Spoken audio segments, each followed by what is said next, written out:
So this morning, can we give a big Flagstaff round of applause to our spiritual Sunday morning speaker, Barbara F.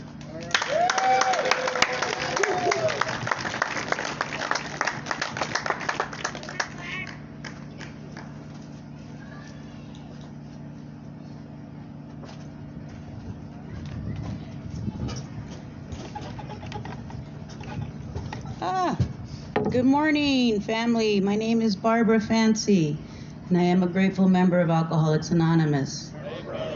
Most of the time, or at least I try to be. That's the goal. How do you prepare for this kind of stuff? I don't know. I guess I've been preparing for a while. I want to start by saying that my sobriety date is September 7th of 1988. I haven't had a reason or found it necessary to take a drink for any reason since then, weekends and holidays included. A drink or any other stuff. I have, my home group is the West Valley Fellowship group of Nooners meeting. I have a service commitment. I chair the meeting on Thursday afternoons. And I'm open for service whenever I can. That's part of it. I've learned that from you guys. I'm kind of nervous. I don't know where to start. Okay, where do I start? Again, my name is Barbara, and I am a grateful member of Alcoholics Anonymous. The disease is alive and well in me when I'm not practicing this. This is a daily reprieve, you know. To the newcomers, welcome. Welcome. Keep coming back. Or just stay. It's a lot easier. Just stay. Just get in the middle. Get in the middle. Don't hang off on the edges, because when we hang on the edges, we fall off. You know, if I want to, I used to think that I just needed, to come just visit AA once in a while and just live my life out there and come back here and visit AA. And I found out that didn't work very well. It's a lot easier to get in the middle of AA than it is to try to get back to AA life. Anyways, you know, I was when I first got here. Well, first of all, I want to thank everybody that pulled this thing together, and I think it was in a short time. I think you guys to all the people who you know have done service, the readers, I know I've seen people just walking around and helping out, and the people that pulled it together, and Carmen for hosting, or Dakota for hosting me. I knew Dakota when her name was Carmen. And you know what? And I, you know, as an alcoholic, you know, I get to be here today. It's a privilege. It's an honor and a privilege whenever I get to come up here and share. And I really want to thank everybody. JR, I want to give names, but I'm kind of getting nervous here. Rich back here, and the people who did the fun activities and stuff. This has been awesome. I've had a great weekend. I haven't done a whole roundup in a very long time.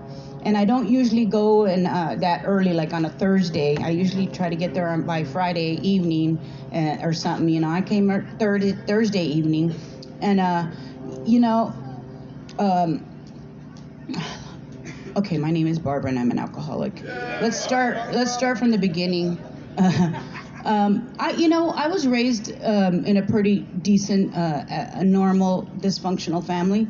It wasn't anything too crazy, or, you know, my mom didn't drink, but she used to call my dad an alcoholic. I don't remember my dad acting alcoholically.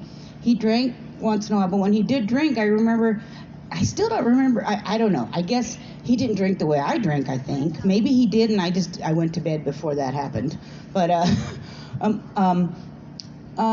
don't remember a lot of, we didn't have a wild, crazy upbringing too much. You know, I remember I had a pretty decent upbringing, and at the age of 12 or 13, I reached that age where I just, you know, I wanted to go hang out with my friends, and I wasn't allowed to. We weren't allowed to go spend the night at people's houses and that kind of stuff. No way. My mom didn't allow us to go, and, you know, even just hang out at other people's houses. She's like, you know, you don't have any business over there. Okay. So, anyways, one day I asked to go spend the night, and they said no, so I ran away from home to go spend the night at my friend's house, and of course they came looking for me there, and I was hiding in the closet, and I was at my friend's house. It was a new friend. We used to live on the south side of Phoenix. I don't know if you know anything about south side. That was like, and in the south side of Phoenix, when I used to live over there, I was 12, 13 years old. Me and our friends, we used to sit around making Barbie doll clothes, smoking a cigarette. And that's the kind of stuff we did on the south side. We were playing Barbie dolls at 12 and 13 still.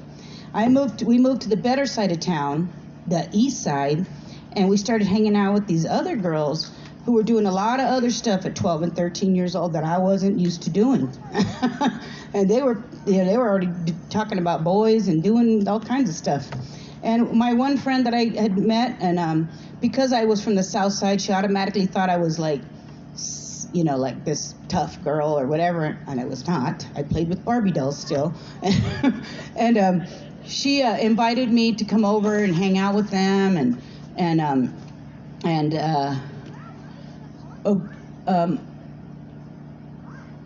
anyways, the girls on the other side of town were not doing the things that they were not playing with Barbie dolls. And her house, her mom allowed her to drink as long as we did it in the house, and we were not outside out drinking, where she couldn't see us, which I thought was kind of wow. So, and I hadn't drank yet, and I went to her house that night, and her older cousin was there, and he wound up breaking out with a bunch of little bottles of liquor. I don't even know what it was. We didn't have nothing to mix it with, so we were drinking that stuff like that, and that was my first experience. And I always remember that, when I hear the readings and I hear people share about that first time I drank, that feeling, the warm feeling that went down, and then when it hit my stomach, it was like, it's like, wow, it was like, wow, I had never felt that before. And I drank a few more of those, and I drank until I got sick, and then I went to go did what I did, and then I went to go lay down, and my friend's cousin was coming in the room trying to, and I was like, if you don't get away from me, I'm going to scream. And anyways, so I woke up the next morning kind of making sure that everything was intact. I still had everything was still the way it was, but when I went to bed that night. And I always talk about that because the first time I drank was a lot like the last drinks after that. Every time I drank, I remember one of the things that I was really embarrassed to share about was, and a lot of my story I was embarrassed to share about when I first got here. I had a lot of shame and guilt. And one of the things was I used to wake up in the morning. I drank like that. The way I drank that way the first time was a lot like the last time. It was I woke up and I came to, and I'd say, who are you? What happened? And where are my clothes? And that happened a lot. And I was the type of alcoholic woman that would say, I'll be right back. I was just going to go get a pack of cigarettes with every intention just to go get a pack of cigarettes. And with everything in me, I remember leaving a few times, and I'd say, okay, I'm not going to do it this time. Today, I'm not going to go to the other side of town. I mean, I'd take the scenic route to the other side of town to go get a pack of cigarettes, and then I'd wind up, I'd have to go other places and go visit other people and go do other things. And I always, it was like with everything in me, I remember visually sitting in my car crying one morning, thinking, God, I can't do this again. And I mean, with everything in me, I did not want to do it. I didn't want to drink anymore. Well, first of all, I wasn't an alcoholic yet, okay? I was an addict. I was doing other stuff, and I really did not believe that I was an alcoholic. I didn't know what an alcoholic was. Everybody I hung out with drank the way I drank. So we were just normal drinkers, I thought. So, in that time, I remember getting up, and I had young children. And the last time I left my house, I remember I had 3 kids. I was married, and I had an 8-year-old, 2-year-old, and a 3-year-old. No, actually, they were less than 8, less than 2, and less than 3 when I left. I left, and I really don't know how long I was gone. I was one of those women that would say, I'll be right back, and I'd be gone for 3 days. And then it was 3 weeks. And then I didn't know how long I was going to be gone. And then, the longer I was gone, the harder it was for me to come back, because I was so afraid to come back and face the music. And the last time I left, I didn't plan on coming back. I had pretty much made a decision that I wasn't suicidal, and I don't consider myself even then being suicidal, but I used to think if I just don't wake up, it would be okay. And I remember that feeling quite often, and thinking, I wouldn't hurt my family so much anymore. I wouldn't hurt my kids. And so this last time I left, and I was gone for, I don't know how long, at least 9 months. I don't know if it was closer to a year or not. I can't remember, other than maybe the clothes that I was wearing, which was not very much. And remembering, I think I left when it was hot, and I must have came back when it was cold, when the weathers had changed. And it scares me to think that I could leave for that long, and I was loaded the whole time. I mean, I slept a little bit in between there, but my days, I remember back then it was a joke that a day was 3 for me. 3 days was 1 day for me. I would stay up for 3 days at a time. And I don't know what happens to you when you do that. You know what happens to you. Things start getting crazy, and I started getting real crazy, and the disease I was in the grip of the disease, and I did not know how to get out of it. And I knew nothing about, I had ever known, had ever told me about Alcoholics Anonymous or any of the anonymous meetings. And one day I was sitting I'm going to share a little bit about other stuff, because this is my story. Until I realized I was an alcoholic, I was just a drug addict. And I was at the dope house, and of course drinking the whole time, because I used to say I can't drink. I didn't like to drink unless I had something to use, and I didn't like to use unless I had something to drink. So they always went hand in hand. I was just always trying to figure out what that perfect combination was. If I could just not use so much of this and maybe not drink so much of that, and maybe I'd get that perfect, high. And I remember I was at the dope house, and one of the girls came by, and I had seen her for a while. I'm like, where'd Christine go? And they're like, Christine, she went to go get help. And I'm like, help for what? And Christina was the type of person that I like to sit across from on the table, because she made me look good. Well, I found out later she said the same thing about me. We were some messed up Mexicans, we used to say. She had tracks up and down her arms, and she was skinny, and sometimes, we'd forget to bathe or whatever, and I was skinny, and I was, anyways. And I used to sit across this table and say, at least I'm not doing what you're doing. And she'd sit across the table and say, at least I'm not doing what you're doing. We were both doing the same thing at the same table. We were just doing it differently.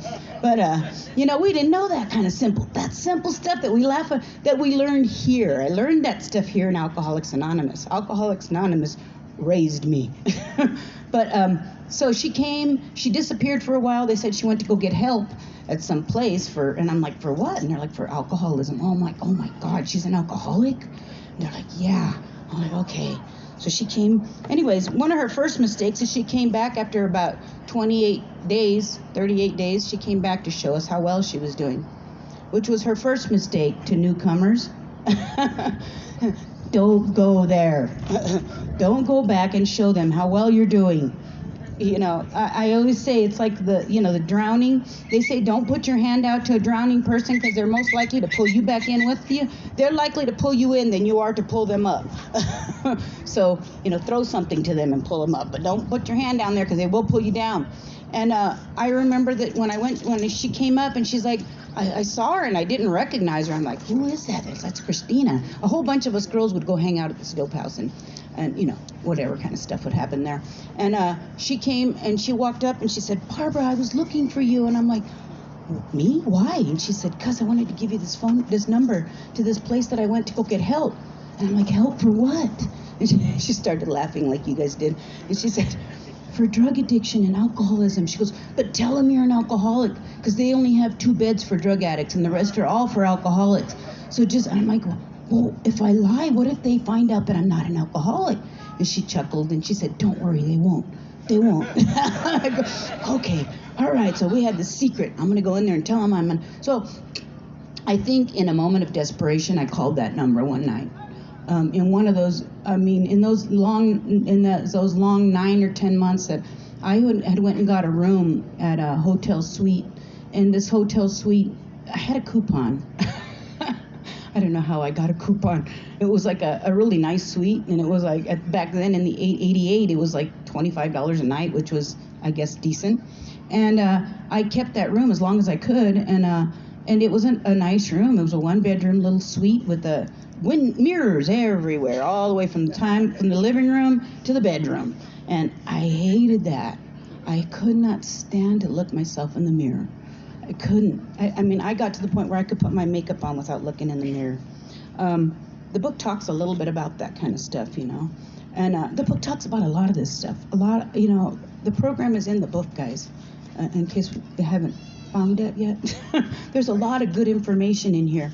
And but that day, I remember when I went to that hotel, I stayed there for several months, and I remember just so many nights where I would just think, oh God, I can't do this anymore. And I remember one night in particular, which I call it, this is the night that I think I reached the place of pitiful and incomprehensible demoralization.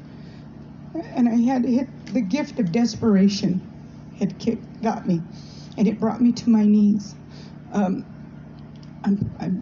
I don't know why I remember this, but I believe I had fishnet stockings on that night, and a little mini skirt, and a little blouse that came up to here. And I was on my knees, and I didn't want to mess up my stockings, so I got on my knees on the bed. And I don't know why nobody ever told me to get on my knees and pray. I was not raised in a religious or spiritual home at all. But it was a good home. My parents were good people, but we weren't real religious. They had some issues with religion. My dad was excommunicated as a young kid, and my mom was passed around because she was an orphan in Mexico. So she was passed around, so she had a lot of different religious beliefs that were pushed on her. So they weren't real religious. So when I got on my knees that night, I didn't know what I was praying to. I just remember my friends had invited me to church right before all that. I wound up getting dunked, and I got hands laid on me, and I fell out a few times and all kinds of stuff. I didn't know what I didn't know what God was. I didn't know who God was. But I got on my knees that day, and I didn't even know how to pray. But I remember with everything in me, in my heart, I remember I prayed and I said, God, help me.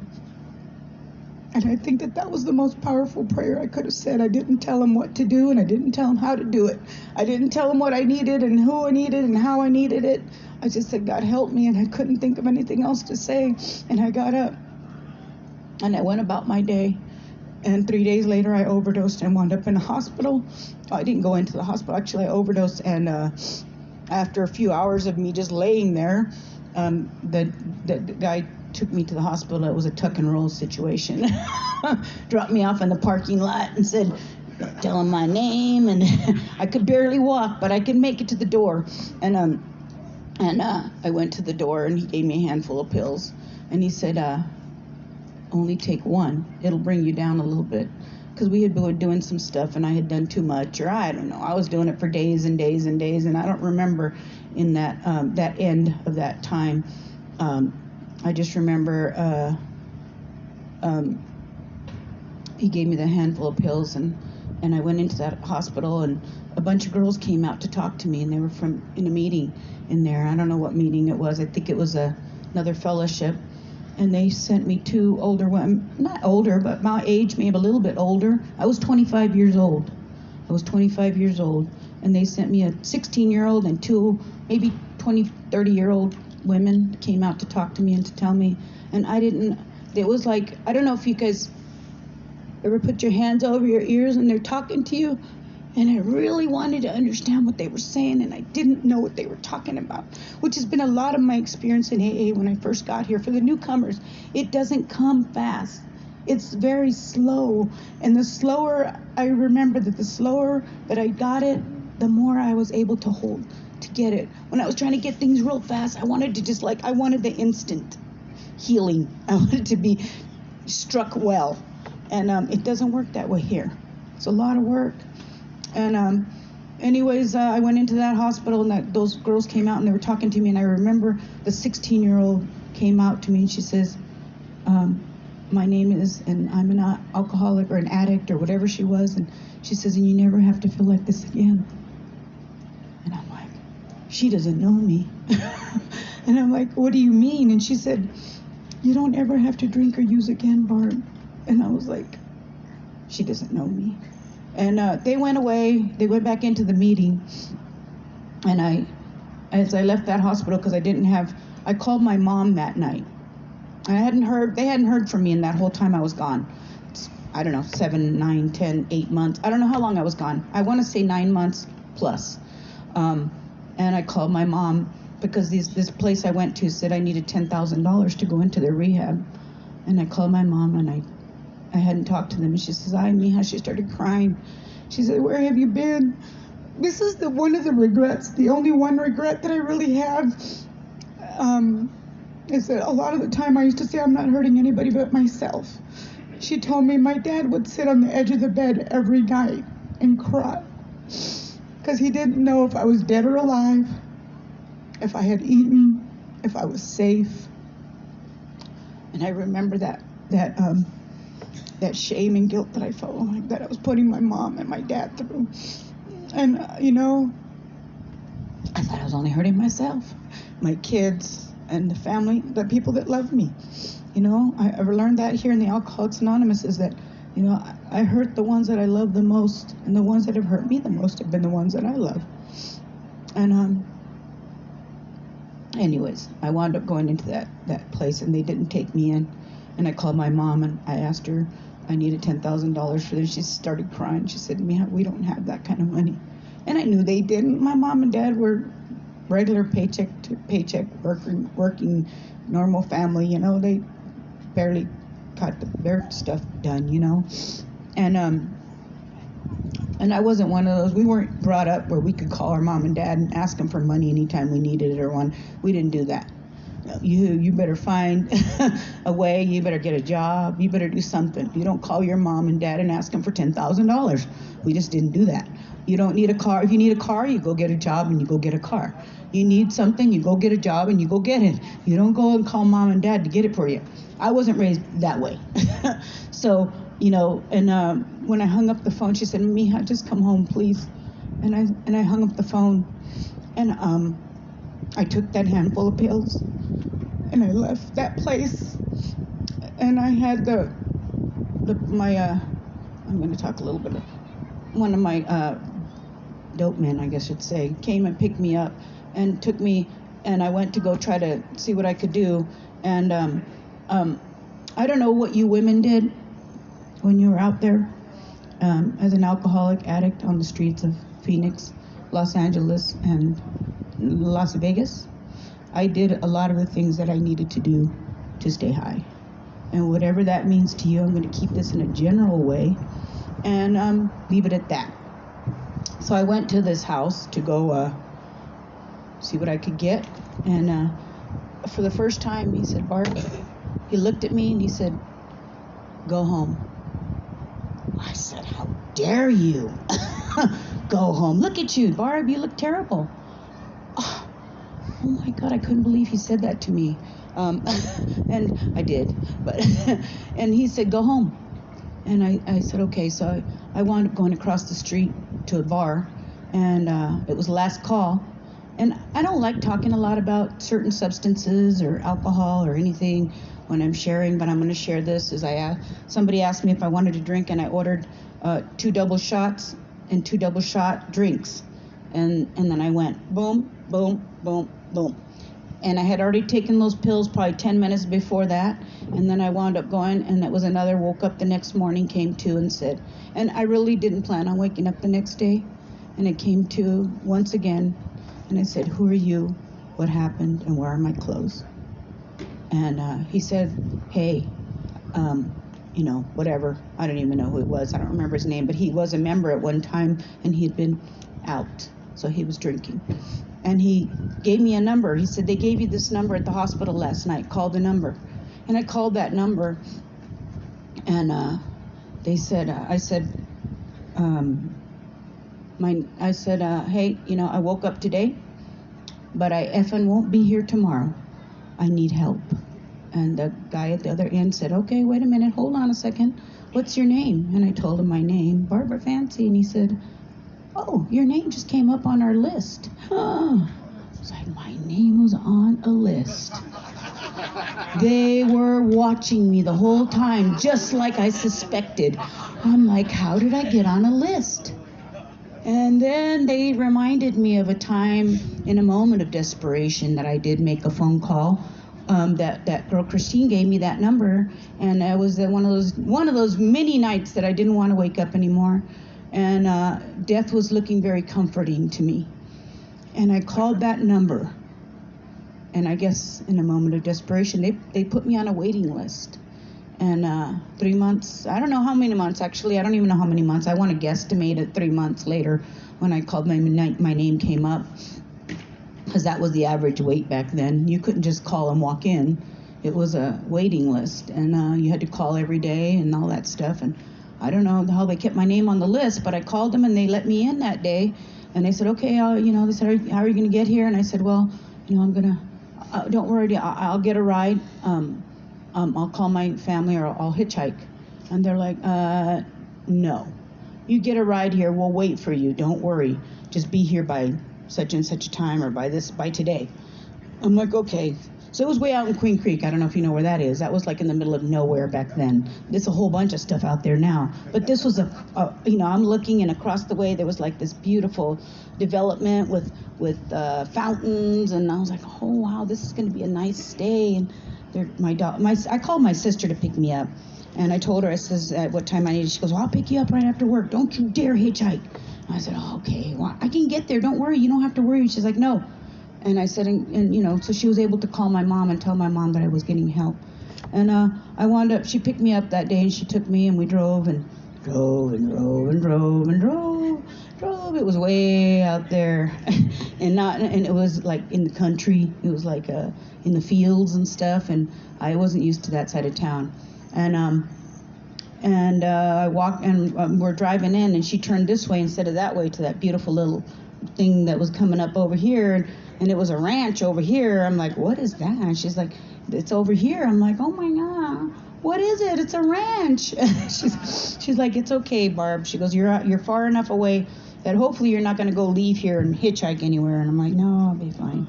And I went in that place, and I found my people. I went to the first day I was there, it was 3 days of detox. I didn't even know what that meant either. A lot of these words that you guys come up with, I was like, I didn't understand what you guys were talking. What is a detox, and why do I need that? Well, 3 days in, I figured out what the detox was about, because I had a little bit of a detox. They told me that I did anyways. I don't know, it was normal the way I felt. I just needed another, a drink or something to get me feeling better. And I didn't. And you know what? I think for the first time in my life, I sincerely did not want to use or drink anything that was going to alter my, I wanted to feel normal again. And I didn't even know what that meant. I heard somebody share that today. What is normal? I don't even know what that means, but I envied people that had that, whatever that meant. I always had a little cray-cray in me. I've always been crazy. And it was some kind of and then I found out they took me to a place and they got me a diagnosis while I was there. And I got me a diagnosis, and now I got papers. And, I was like, I was diagnosed, things. And I've been diagnosed, and I've come to Alcoholics Anonymous and other fellowships, and I've been able to work through some of these things. And when I first got clean and sober, they took me to my first meeting of Alcoholics Anonymous. And I didn't know the difference. They took me to a lot of meetings. I didn't know what meeting was what. I didn't know which was which. I didn't know that you weren't supposed to qualify as a this in that meeting and as a that in the other meeting. And I was an addict over here, and I was an alcoholic over there, and I was a this over there, and I was a child over here, and I was a codependent. And I was like, But I didn't understand that, and it was okay. Not too many AA police got me, or not too many of the other police got a hold of me, and I didn't understand any of it, and they tried to explain it to me. And I suggest that we do this at the end of the meeting when people do share, maybe when they say things like that, maybe we take them aside after the meeting and explain stuff to them, because we don't know that stuff when we get here. And it took, I'm a newcomer still. I don't understand everything. I don't know everything. There is no, a lot of times we look at the old timers and the long timers and we think, oh, they're fine. They got it. And I heard a long time ago in one of these meetings that I heard, the long timers in these meetings, we suffer. Because a lot of the times we think that we got it. Or people think that you got it. You got this. But you know what? I need the same thing. Somebody's phone's up here. I need the same thing that when I first got here to stay here. I need to do the same things when I got here that they told me when I first got here. I need to do the same things to stay here. There is no graduation place. There's no place that the recovery process continues, and it just keeps going. And I haven't, I've been really well at times. I've been doing everything I was supposed to be doing, and I was doing it well. And then I wasn't. And I've done things, and I've done a lot of things in recovery that I'm not proud of either. My recovery, I had to make a lot of amends. The amends I had to make to my children for my early sobriety. Early sobriety was just as crazy as the last days drinking. It was pretty crazy. But it was fun, and it was new, and it was different. I made a lot of mistakes, and I learned along the way. I learned from my mistakes. A lot of the things that I did, you guys taught me how to learn from those things. You taught me that, it's only a mistake if I don't learn from it. And, when I first got into the fellowship, I was told I only had to change one thing, and that was everything. And that scared the crap out of me. What does that mean? How do you do that? And then, then we did I kind of wanted to look at this book. Let me look at my watch real quick. Okay. There's a lot of good info in this book. And usually when I do work with anybody, I start at the first of the book. There's a lot of stuff. My little book is falling apart here, so I can't hold it up too well. And a lot of the pages up in the front are falling out. But the forewords, there's a lot of important information in the forewords, in case you haven't read it. It talks about we alcoholics are more than 100, which thousands of men and women who have recovered from a seemingly hopeless state of mind and body. And and it keeps on going. This book shows me how to find and how to have a spiritual experience, and how to learn. It's taught me about my disease. It's taught me about me. The best weapon I have against this disease is learning about myself and my disease, and learning so that I can. It talks about this is the spirit of rotation here, and I was reading up. How do you read up on that? I Googled it. And it talks about, and it came up, and the spirit of rotation talks about Alcoholics Anonymous has this the best spirit of rotation that most people, they try to, copy our way of doing things, I guess. I didn't understand all of it, but I was reading it, and it's talking about how, and it makes a lot of sense, it's the steps, the 12th step is just as important as the first step. The first step's the only one I had to do perfect. I had to admit to my innermost self, and it took me the first year to admit to my innermost self that I was an alcoholic.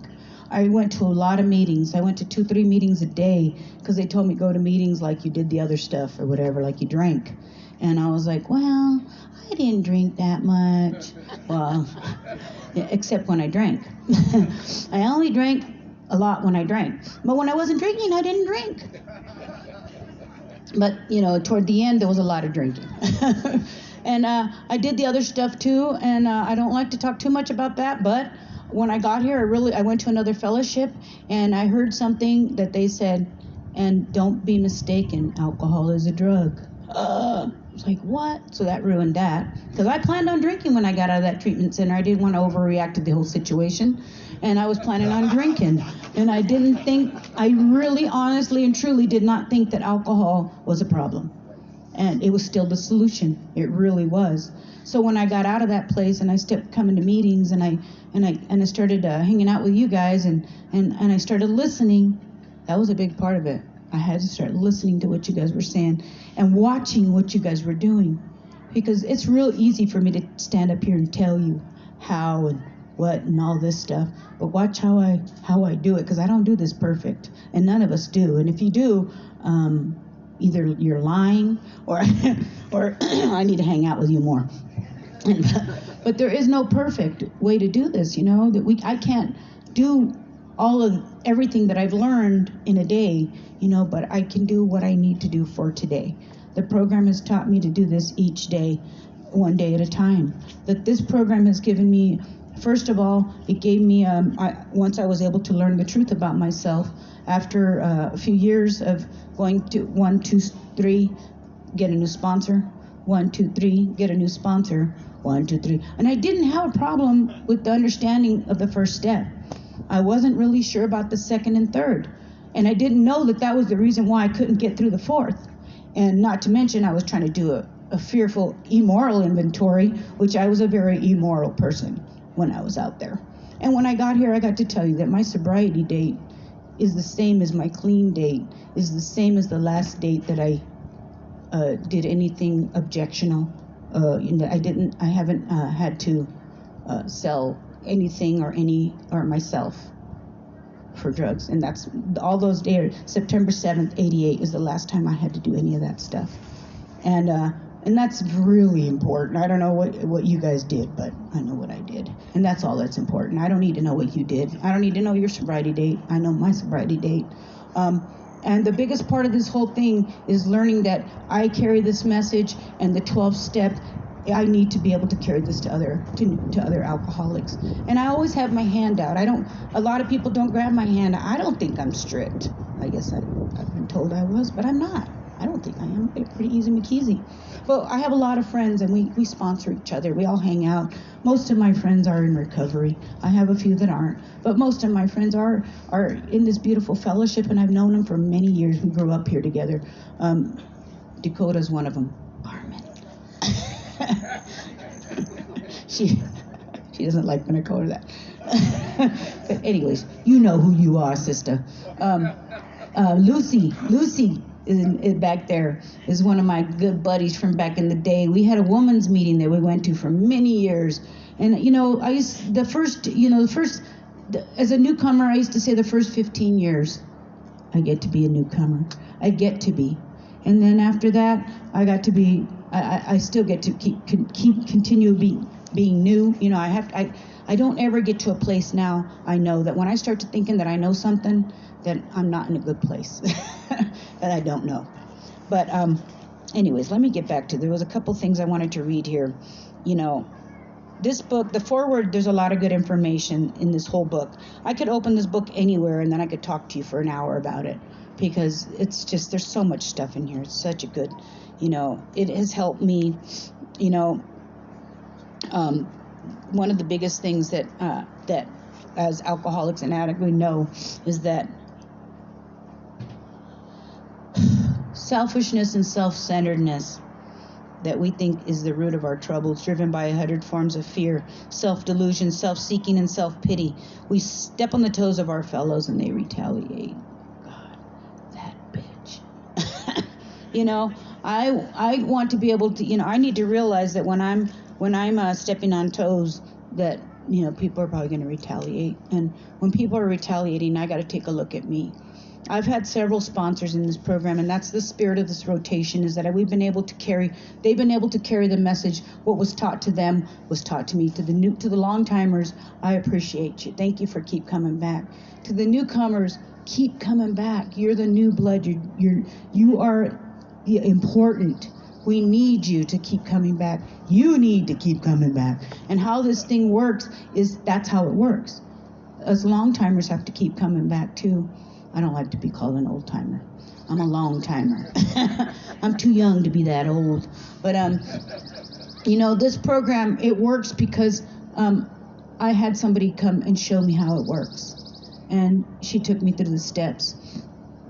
And I've had several sponsors since then. I had a sponsor in California that was for many years, and she helped me through a difficult time in my life. And then I got another sponsor, and I had a sponsor for many years who's my sponsor again. Oh, I have a sponsor. Who has a sponsor? That's another thing. My sponsor is Vicky Usry. She's a snowbird. So right now she's in South Dakota. But she's in South Dakota, and in the wintertime she's in Prescott Valley. And she's one of my besties, and she's been my friend for many years. And then I copped her resentment, and I went and got a new sponsor. And then she came not long ago. I asked her to be my sponsor again because she knows me well enough to where I don't have to go over that whole thing again. And she is she's helped me through a lot of things, a lot of difficult times. I had a best friend, Julie Sims, died from the disease of alcoholism. She was sober for 8 years, and out of the blue, she went out and drank. And she called me. She was gone for a few days, and she called me. I used to call her my kindred spirit. And she said, Barb, I can't come around you right now. And she went, because I'm drinking. I'm like, what? What? Why didn't you call me? Because I didn't want you to talk me out of it. And she started drinking. And she died a few months later from esophageal hemorrhage from alcoholism. They don't put that down. They put it from esophageal hemorrhage, but it was from the alcohol that she choked on her own blood, and she died. And I was supposed to, I just came back. I went to 10 days with my sponsor in California to go work do some step work with her. And I had invited her to come with me, and she wouldn't come. She couldn't come, or she didn't want to come, or I don't know. She didn't. And when I left there, I said, I feel like this is the last time I'm going to see you. She said, I feel like that too. She goes, I don't know why, but I feel like I'm going to die. And I said, please don't. I said, please. She had come up with 2 months sober again. And I said, please don't. And I said, just come with me. And she wouldn't go with me. Anyways, she did wind up drinking, and she died the last time she drank. We don't know when the last time we drink is going to be the last time we drink. She drank and she died. I say that again. She drank and she died. The first drink she died from, not the last drink. She died spiritually. She lost her connection with God. She was going through some stuff, and she was going through a battle with her kids to get her kids custody, and she lost that battle. And she didn't feel like she could go on any further, and she drank. And I don't know, I think about that quite often. What is that, what is it called? What is that? What would make me drink again? And I think about it often. Would losing a child make me drink? I don't think so, but I don't know. Would, I have to keep my recovery is contingent on my spiritual maintenance. So if I'm not doing my spiritual push-ups in the morning, I'm not going to have the strength to get through the day, This program has taught me so many things on living. The first step, is just, that's the only one I had to do perfect. The second step was learning and finding God in my understanding. The second and third step. I was so embarrassed the first time I did a third step. My sponsor, she had me get on my knees and pray with her the third step prayer. How embarrassing that was. I was like, oh my God, in front of everybody. And she's like, yeah. I'm like, okay. I only prayed by myself on my knees in secret. And so when she did that, I was able to do that with other women that I sponsored. I learned how to pray in this program. I learned how to stop praying selfishly and stop just praying for myself. God help me. That was the one prayer that I prayed that God did help me on. After that, I had to start praying for others and ask God only when it's going to help me to help you. And this program has taught me a lot of things on how to pray, on how to live this thing, which recovery it's so much easier than drinking and using, but it's not easy all the time. Life ain't easy. Life is life. And this program has taught me how to get through life a lot easier than I think I would have if I hadn't come here. And you know what? I think going into that treatment center and coming out saved my life. But I think keeping coming back here and keeping coming back and keep on coming back has changed my life. Because I keep coming back and keep listening to you guys, and you guys keep telling me the same thing over and over again in different words and in different experiences, that this thing works. It really does. I don't know why and I don't know how, but I can promise you, if you're new, if you get a sponsor, if you go to meetings, if you get a service commitment is medicine, guys. If you haven't got a service commitment, keep taking the medicine. I was taught, I'm a firm believer, I've been on medicine. I've been on the meds. I'm not on anything right now, I'm here to tell you, and I'm not against it. I believe that there's been times in my life when I've needed it, and I didn't have what I have now, and there's times when I'm not I'm here because I'm not all there. I've heard that one, that's a good one. That explains it all. That explains it. I'm here because I'm not all there, and I have a lot of mental health issues that I've been diagnosed with, and I don't claim them so much anymore, but they show up every once in a while. But this program has taught me how to work through. This program is medicine. This keeps me from having to take the medicine, and I'm not saying that I'm against the medicine, because if I need the medicine, I will take it. But I'm not against it. I think that if your doctor, I don't believe that the doctors understand us, though. I'm going to tell you that. My doctor doesn't understand me, because when my doctor wants to prescribe me things that I know I can't take, and I'm thinking, oh, well, it's prescribed. No, I know I can't take that. If I have taken pain meds, I've had surgeries in recovery, and I've taken them at a doctor's order, but I just had surgery 2 months ago, and I was like, okay. And I was like, oh, I'm going to have to take that medicine. It tears up my stomach, and it makes me sick to my stomach, and I don't like that loopy feeling anymore. I used to love that. I couldn't wait to get a surgery so I could get that loopy feeling. I'm like, okay, I got a free ride right here. Okay, 3 seconds. They say, okay, count backwards to 10. I'd go 2, and I'd be gone. I was like, that was too short. And this last time I went in there, and I'm like, I was on the second or third day I was getting ready to get released, and I'm like, can I ask you, what kind of pain meds did you give me? Because I didn't feel loopy. I didn't feel a lot of pain. I mean, it was doable. He said, well, you didn't ask for any pain meds. We only give it to you if you ask for it. So we didn't give you any pain meds. So I got through a whole surgery without pain meds. So I'm here to tell you, you can do it. I mean, maybe not all of it, but this one I could. And I was like, wow, I made it through it without pain meds. It surprised myself, because I wasn't planning that. I was like, okay, I'll take these. I'm already planning, okay, 1 week. I get 1 week of pain meds and then go off of them. And I don't do that. I didn't have to. But they gave me a bottle to take home. I'm like, why? Why would you do that to me? And this is why I know doctors don't understand us. Doctors don't understand alcoholics. My family don't understand me. Some of my best friends don't understand alcoholics. So you know what? You guys understand me. You guys know exactly what I'm talking about up here. Understand. An alcoholic understands an alcoholic like nothing else, like nobody else. I don't trust doctors as much as I trust alcoholics, which is kind of weird. I will investigate what they're giving me before I take the stuff that they're going to give me now, because I used to just take it. They prescribed it to me and they said it was for this, that, and the other, and I just take it. And I was so over-medicated for a few years that I didn't know, and I stopped taking this non-addicting medication, and I went through months of withdrawal. I don't know. But I don't know how that worked for you, but that's what with me. And I'm not against meds. I will take them if I need them, but I find some help. This program has helped me more than anything to take as little as possible by working the program. It works. It really does. Find somebody who you can share your experience, strength, and hope with. Find somebody who you can share your, that can help you. If you can relate to them, call them. You're going to help them stay sober. Believe me.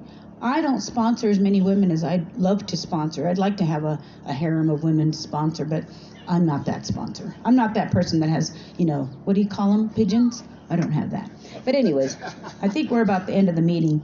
You know what? I just want to thank you all for being here. Thank you all for 12-stepping me today, and this whole weekend has been awesome. I appreciate all the new people that I've met, and the people, if you're just coming and you're new, keep coming back. It gets better, it gets worse, it gets different, but it will, I can promise you, if you do what we do, your life will change. Your life will get better. And even if it doesn't get better, we get to be here today. I get to come to these meetings. I don't have to anymore. I don't have to go to meetings anymore. I haven't had to go to meetings since I got out of treatment. I'm going to meetings because I love coming to meetings. I get to be of service today. I get to be a part of this awesome fellowship. Thank you for letting me share. Thanks for 12-stepping me today. And I'm going to close with that.